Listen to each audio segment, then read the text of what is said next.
Hey, what is up guys, MKBHD here, and this is OnePlus 5T. It is literally the 2017ized version of the OnePlus 5.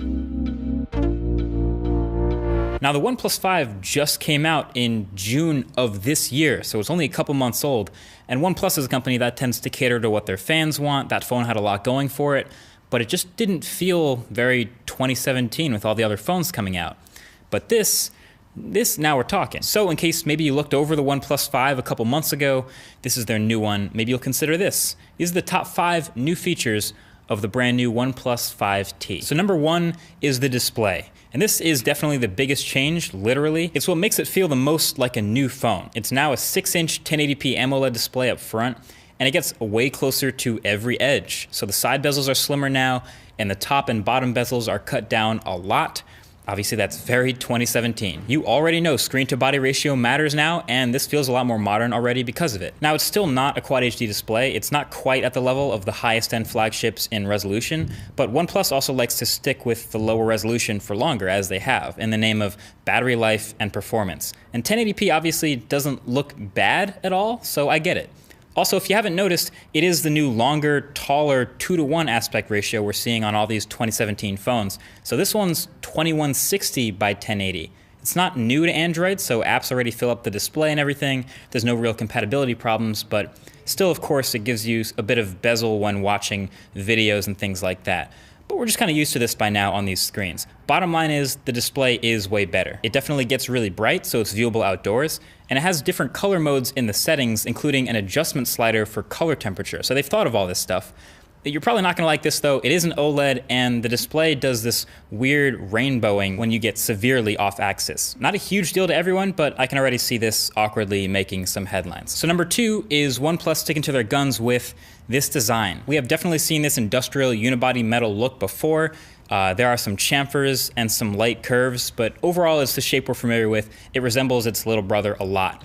But there are a couple of changes, obviously. With this nearly edge-to-edge display, of course, on the front, there's no longer any room for that fingerprint sensor that they've always put up there.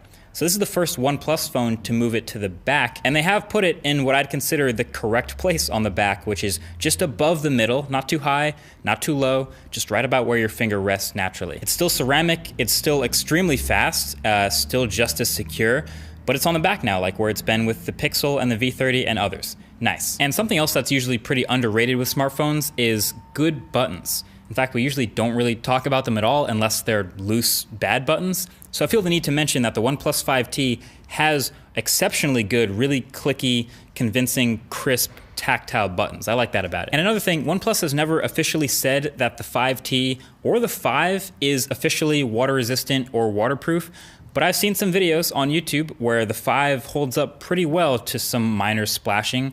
So that could be a nice bonus to something you usually don't hear about with this industrial design. Now number 3 is what OnePlus has decided to do with these cameras. So the OnePlus 5 already had dual cameras. It had a main camera and a 2x telephoto lens on the back. Pretty standard setup from what we've seen. But this time they've decided to do some things a little different. This time it's the same 16 megapixel main camera as the OnePlus 5, but instead of a second telephoto lens, it's another normal range camera, same focal length, 20 megapixels, but with an f1.7 lens focused on low light photography. Now here's the thing about that. The main camera is already an f1.7 lens, and it's less pixels, so they're bigger pixels, so you would think that's also better for low light. So how exactly is this second camera better for low light? Well, OnePlus says that the 5T in low light, so under 10 lux, will switch automatically to that second camera and use something called intelligent pixel technology, which merges 4 pixels into 1 to reduce noise and enhance clarity in low light. I can't find a better explanation than what OnePlus says. I'm not sure if it's hardware specific. I would love to know exactly how it works, but at this point, we just kind of trust it. I hope it works the way they say it does. And there's also still portrait mode in these cameras, using all software to create a blur around your subject since you don't have a telephoto lens anymore. It's kind of like what the Pixel 2 is doing. And they still have clear zoom and pro mode and all the other stuff OnePlus has been doing in the camera for years. So that's good to see.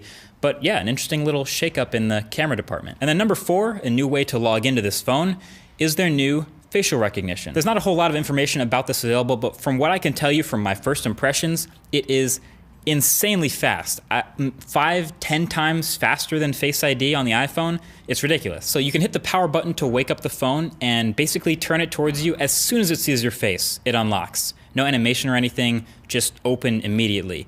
And then even if you're already looking at your phone when you take it out of your pocket and you press the power button to wake, it just goes straight to your home screen. It doesn't even pause for a second on your lock screen to look at you, which it's crazy fast. It could actually get annoying if you just wanted to check your notifications. So obviously it's brand new and this isn't a full review. I will definitely have to do some more testing to figure out if this is the real deal.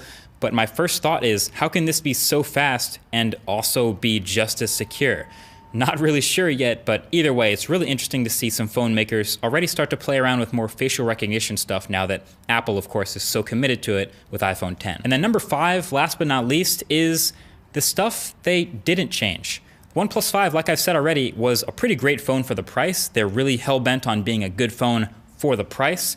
So they kept a lot of those same things in the OnePlus 5T. They kept the headphone jack. That's something a lot of enthusiasts refuse to let die, so this is one of your few phones left rocking it this year. They kept the alert slider on the side again. I mean, if you've used OnePlus phones for a while, you kind of just get used to having this and switching between modes on the fly. They kept, of course, Oxygen OS, which is their ROM that's always been pretty close to stock Android with a few added features on top. Still has that shelf to the side of the home screen and those gestures for screen off that you can draw on the screen. Just overall a familiar experience for OnePlus users. Right now it's on top of Android 7.1.1, but I expect that it'll get updated to Oreo sooner than later. It kept the same specs internally as the OnePlus 5, so still the Snapdragon 835 chip and either 64 with 6 gigs of RAM or 128 with 8 gigs of RAM. No wireless charging still, but they kept dash charging, kept reader mode, and most importantly of all, it's keeping around that same price. It's starting at $499, which is very clearly undercutting a lot of the higher end flagships we've seen in the last couple months. So this might be the one. OnePlus 5 felt a little outdated. This 5T feels very 2017 and still costs less than a lot of the others out there. Not bad. Let me know what you guys think. Until the next one, thank you for watching. Talk to you later. Peace.